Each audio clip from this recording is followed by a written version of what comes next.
pimple sticker. I just did not want to have this monster in this video, okay? By the way, if you guys hear noise, I'm sorry. It's my boyfriend and his friend downstairs just talking. I'm gonna be doing a little reality check, okay? I'm gonna be revealing the truth about reality TV. Me and myself, I was on 3 reality shows, and it all started with Love Island USA. So I'm editing this video and I'm realizing that the energy was just not there. I was like really nervous making this video because first of all, I'm scared of getting sued, and 2, my boyfriend and his friend is downstairs and I feel like they eavesdropping and I just can't. Like, I just feel so awkward and nervous. So I'm gonna be reshooting most of this video. So here we go again. At least I don't have a bonnet on. I like to say that like we were the guinea pigs because I was on season 1 of Love Island USA. So I didn't really know what to expect. Is it real? Is it unscripted? How much do they edit?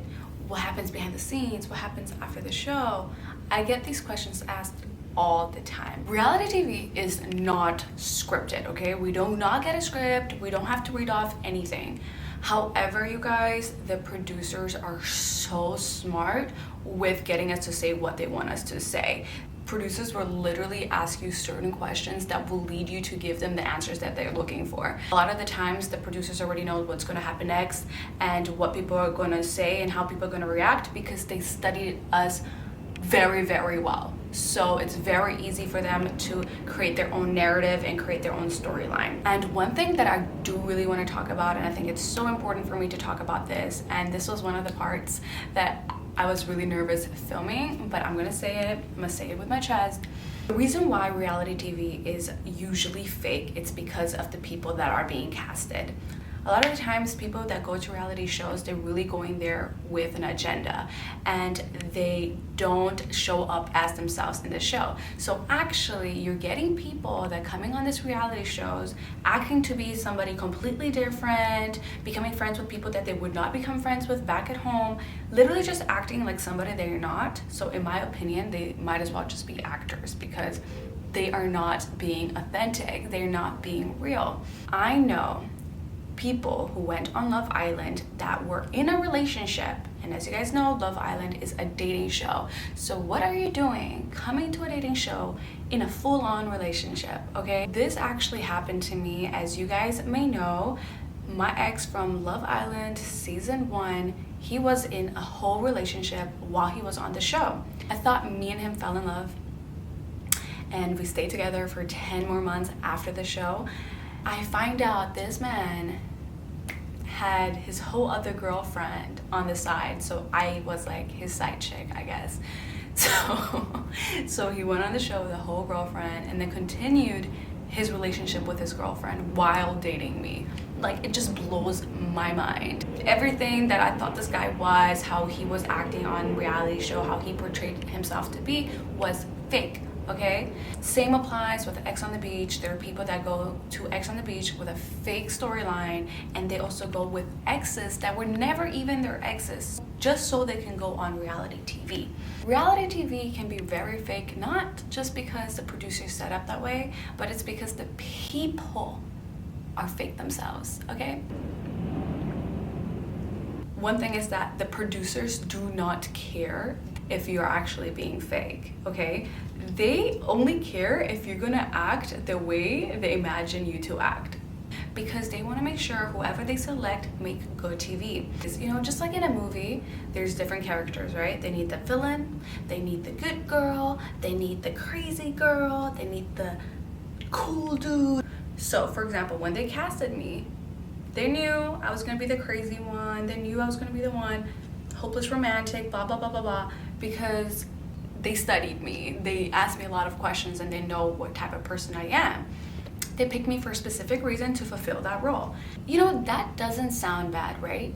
Like, it doesn't sound bad. You get casted for being yourself. Well, some people. Here's the thing that things get tricky.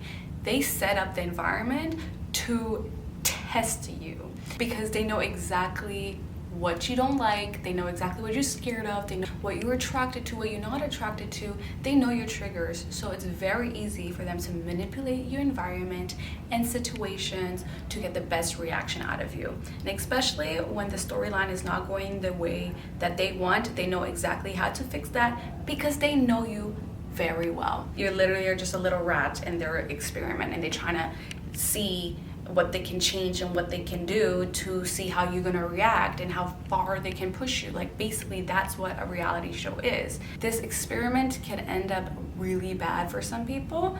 I'm just gonna be very honest with you guys. When I got into this whole reality world, I was very naive. I was just young. I was like 21 years old, you know, didn't really have luck with like finding love. I'm an international student here in America, so if somebody gives me the opportunity to be on national television in America, why would I say no? I definitely wasn't that stable, like, you know, being 21 years old, like I obviously had my own issues. I didn't really know who I was, and honestly, I was the perfect candidate to get exploited on TV. And I see this happening all the time when I watch reality shows. I'm like, oh my God, this person like needs to go find themselves, because these producers are literally exploiting them. They take people that are vulnerable, that are unstable, because it makes good TV. I actually read this article that I need to read to you guys. So this article is from Refinery 29. I'm gonna link it in the description if you guys are interested in reading it, okay? So it says this: some believe that many people who are picked to be reality show contestants are made likely to already have underlying mental health conditions. Okay. Kaufman says this may be in part because the producer perspective is often stable, healthy people don't make for interesting television. So I want to read this part of the article. One longtime reality TV producer who asked to remain anonymous for blah, blah, blah. Let me just skip to the good part. Producer cites the Real Housewives franchise as an example. People who are shy and reserved are likely not to get cast. On the contrary, the producer says people who acted insane were more likely to land a role. We unstable people have no business being on a reality TV unless you're ready for some more mental damage, because literally that's what it does to you. It's gonna make you even more unstable, and that's why I'm making this video, because I need to spread the awareness, because girl. This girl told us that she had been suicidal and now that she was on medication, but that she wasn't completely sure if it was working. Yeah, we cast her. During the casting process, they actually screen for mental illnesses, and they like ask you a bunch of questions to make sure that you're stable or not. And they do that just to make sure that, you know, you're a good candidate for reality TV, because I don't think they're going to cast somebody that is like really unstable. Well, that's what I thought. I don't think that's the case. I think they actually cast people that are unstable because it's just gonna help them make good TV. I shouldn't be laughing at all. This is not funny. I just want to read something from the article that I need to shed a light on because it's serious stuff. It says that at least 28 former reality stars have died by suicide. Like, that is really sad. Months straight after filming, I was so broken and so scared. I wouldn't go outside. I just stayed in bed. I didn't get up, and like lying on the floor crying, I can't breathe, feeling like you're going to die. And I had to do all of that by myself. Of course they're gonna spiral into a darker hole. Like, of course they're gonna become more unstable. And so this is the reason why I'm making this video, because I want to just make this a conversation and just tell the truth, because I was on a reality show. Part 2, if you guys are interested, I'm gonna be talking about the aftermath of what happens when you go on a reality show. So today, I'm only gonna be talking about the behind the scenes, what happens during filming, which can be very mentally challenging for the contestants. Number one, it's the lockdown. I don't know if you guys are aware of this, but most of the shows, all the shows that I have been on and all the shows that I have heard of, they have a lockdown period, which means you are stuck in a hotel room. Ignore my dog. It means that you're stuck in a hotel room for weeks, okay? With no phone, with no contact to anybody outside of the room except a producer or your chaperone. You can't talk to your friends, you can't talk to your family, you can't go on the internet. You are completely cut off from the real world. And in Love Island, they didn't even let us watch TV. It's like you're literally putting somebody in prison. And I heard people in Love Island being there for over than a month. Number two is that you have absolutely no privacy. Obviously, this is like a reality show. You are there to be filmed 24/7, but I don't think people understand how exhausting it is to not have any privacy for long periods of time. Spending more than a month having somebody watch every move and hear every word that you say come out of your mouth. When you wake up, the first thing you need to do is to put on a mic. You can't even brush your teeth without having a mic on. So imagine doing that every single day for like a month and more, okay? And then there's always a camera. There's always cameras in every single corner. Like, you will not go to a corner that there's no camera. So you're always going to be recorded no matter what. In Love Island, even our toilets had cameras just for safety reasons. But imagine you taking a dump and there's a camera over there and they say, oh, nobody looks at it, but you don't know. There's a camera there, okay? It's being filmed. I don't know about you, but I need some alone time. I can't have somebody always in my personal space, and that's literally what happens when you're in a reality show, and that can really exhaust you. It is actually torture. The sleep deprivation.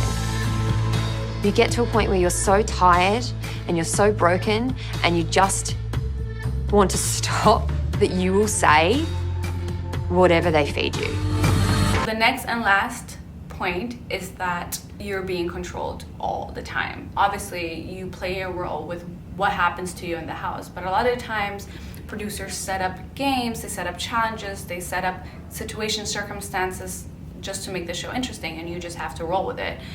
They decide to give us alcohol when a big setup is about to happen. For example, a new ex is gonna come in, or they have this game that's gonna reveal a bunch of truths that, oh, your ex cheated on you with this person. Like, anything that is already intense, they're going to offer you alcohol. You're gonna react 10 times worse, but that's exactly what they want. So they're gonna make sure you're drunk for that. You know what I mean? Do have to say, I really like the fact that Love Island had this rule where you could only drink 2 glasses of wine a night, or 1 glass of wine at night. So I thought that was really good because they monitor their alcohol and make sure that we are not drunk. So as I mentioned, I'm going to be making a part 2 video because there's obviously so much more I can talk about. So if you guys are interested to know more truths about being on reality TV, especially the aftermath of what happens after you're in a reality show, I will share from my experience. And if you guys want to hear that, give this video a thumbs up and make sure you subscribe. And I hope to see you guys in my next video. Bye. Thank you for watching.